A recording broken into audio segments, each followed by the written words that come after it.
Président Ngongi, vous êtes le représentant de l'Afrique centrale. Vous êtes d'ailleurs un candidat pour la gestion de notre zone de l'Afrique. Quels sont les atouts principaux du candidat que vous êtes?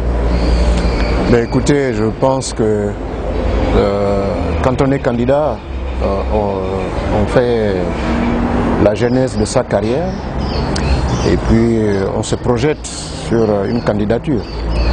Moi, j'ai un parcours qui me permet aujourd'hui de pouvoir postuler au comité exécutif parce que j'estime avoir rendu des services, d'énormes services au football de notre continent.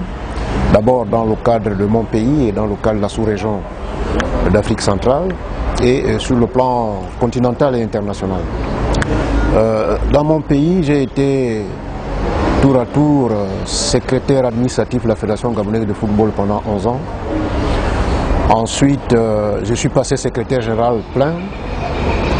J'ai dirigé la ligue professionnelle de football de mon pays avant de devenir président de la fédération aujourd'hui.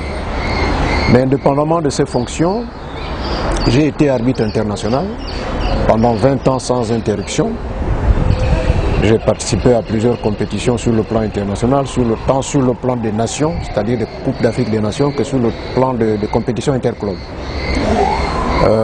J'ai travaillé pendant 8 ans à la FIFA comme responsable de développement de l'arbitrage rattaché au bureau de Yaoundé. Et j'ai dirigé des cours d'arbitrage et des formations des instructeurs à travers la zone d'Afrique centrale, y compris en Afrique de l'Est et de l'Ouest, notamment au Rwanda, au Burundi pour l'Est, au Bénin, au Togo, au Niger, au Nigeria. Et ensuite, j'ai été, pendant les 2 CAN que le Gabon a organisé chez nous, en 2012 et 2017, membre de haut-commissaire à la commission compétition de l'organisation de la Coupe d'Afrique des Nations. J'estime que j'ai rendu d'énormes services au football de notre continent. Au sein de la CAF, j'ai siégé pendant plus de 5 ans à la commission d'appel, au jury d'appel de la CAF, puis à la commission de la Coupe d'Afrique des Nations. Donc j'estime aujourd'hui que les services que j'ai rendus au football de mon pays, ou ce que j'ai rendu au football de notre continent et sur le plan aussi international, parce que j'ai travaillé avec la FIFA, il est tout à fait indiqué qu'aujourd'hui je puisse postuler au comité exécutif de la CAF, sachant que c'est justement dans ce comité exécutif de la CAF que se prennent les grandes décisions du football de notre continent.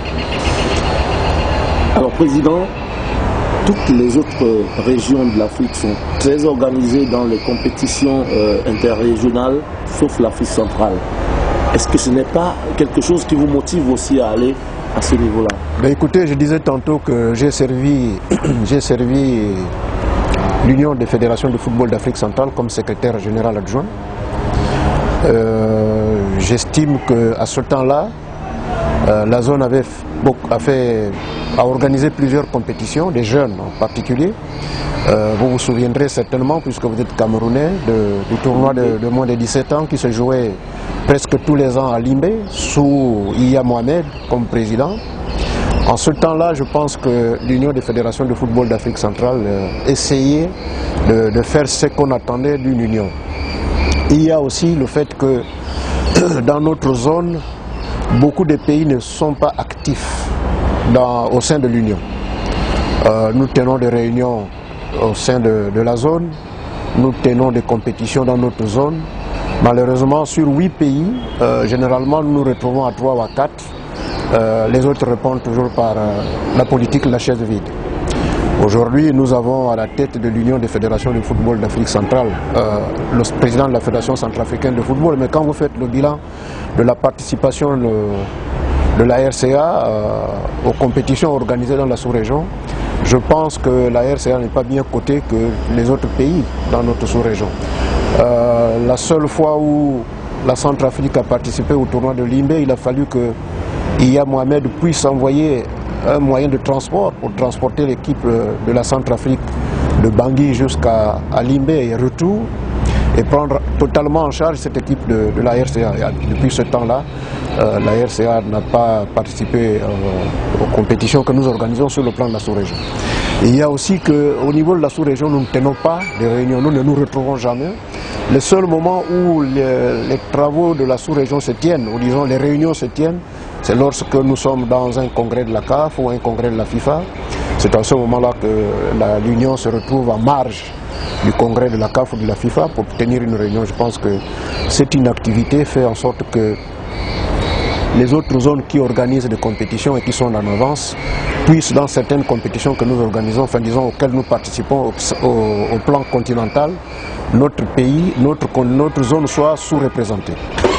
Donc il y a un travail énorme à faire. Aujourd'hui le président est centrafricain, tant mieux, même si son pays n'est pas souvent présent dans les activités que nous organisons.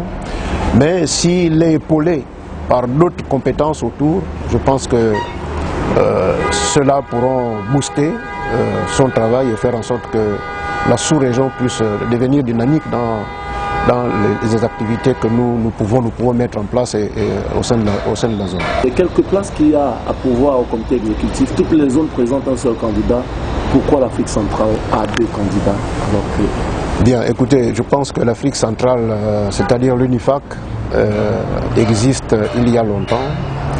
Et au sein de notre union, nous avons toujours eu une discipline à respecter lorsqu'il s'agit des échéances de ce genre.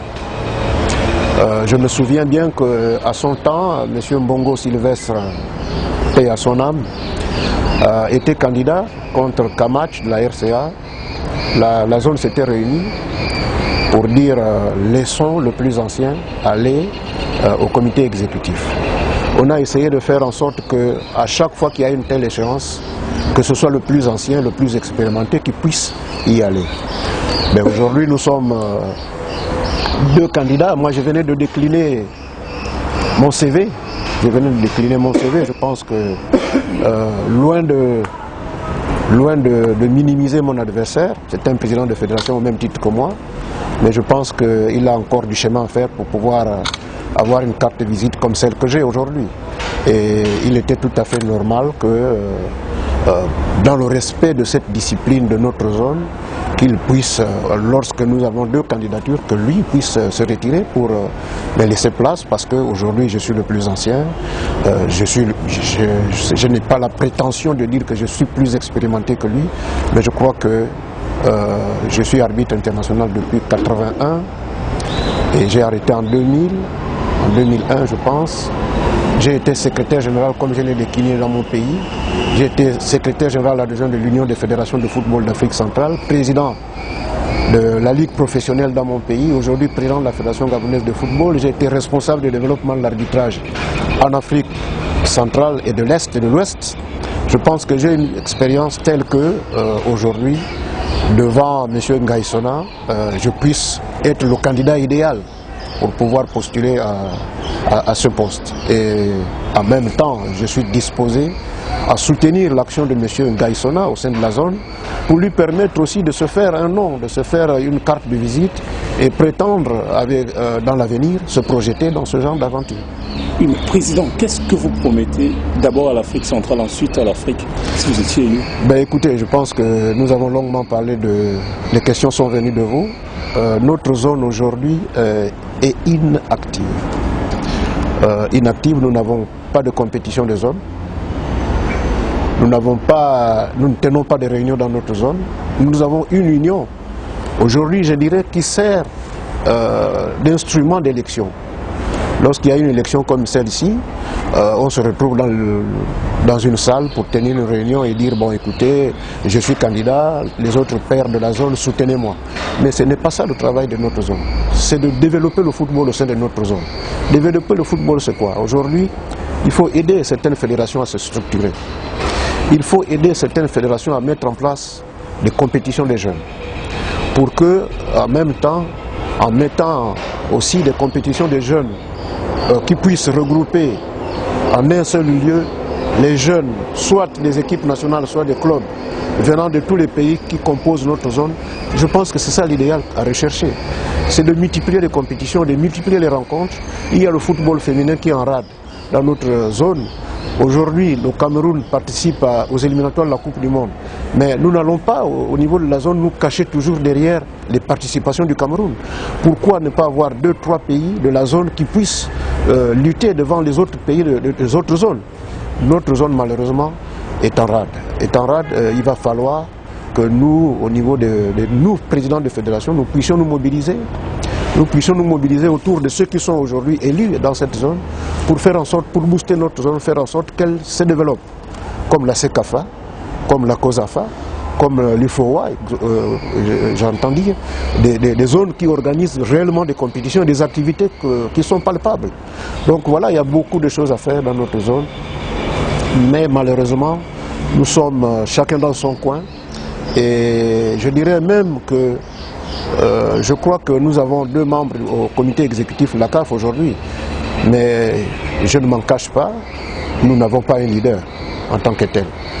Nous n'avons pas un leader qui puisse faire en sorte que la zone puisse se retrouver et puisse décoller et aller de l'avant. Il faut ces leaders-là, je pense. Alors, quels sont les chantiers prioritaires sur lesquels vous comptez vous attaquer directement? Je pense que les premiers chantiers, comme je le disais tantôt, c'est de réunir, de développer le football dans notre zone. Parce que on est élu au comité exécutif de la CAF pour représenter une zone. Il faut redynamiser cette zone. Il faut faire en sorte qu'il y ait une activité palpable dans notre zone. Les activités, il faut se mettre autour d'une table, essayer de recenser les priorités et puis mettre en place un cahier de charges. Je pense qu'aujourd'hui, c'est difficile de dire je vais être élu, je vais faire ceci. Mais ça, c'est une discussion que je dois avoir avec tous les autres et avec le président actuel, parce qu'il faut comprendre que l'UNIFAC a un président. L'UNIFAC a un président et le président de l'UNIFAC est le premier à insuffler une dynamique au sein de l'Union. C'est lui qui doit donner des orientations et les autres se collent à ces orientations. Donc je pense que nous aurons la force et la capacité de mettre les idées et de faire en sorte que le président puisse les mettre en musique et l'aider, l'accompagner. Donc je pense que les chantiers sont énormes au niveau de notre zone. Président, une dernière question. Vous assistez au CHAN. Quelle est la note que vous pourrez attribuer au niveau du football que vous avez écoutez, j'ai plus suivi le CHAN à la télé que sur le terrain directement, parce que je ne suis arrivé ici que le 26 et j'ai assisté à un match de quart de finale. Mais je voudrais simplement dire que le football est en train de progresser dans notre continent. Certes, nous avons les meilleurs joueurs qui sont sollicités à l'extérieur, mais de plus en plus, sur le plan continental, nous avons quand même des championnats qui se jouent régulièrement et qui produisent des bons joueurs. La preuve, c'est que si l'Occident vient puiser dans nos réserves, ça veut dire que nos compétitions sont crédibles. Et je pense qu'il y a donc lieu de renforcer la crédibilité de nos compétitions et permettre à nos jeunes de pouvoir s'élever. Mais sinon, le niveau du CHAN, à mon avis, était un niveau appréciable. Merci, Président. Merci.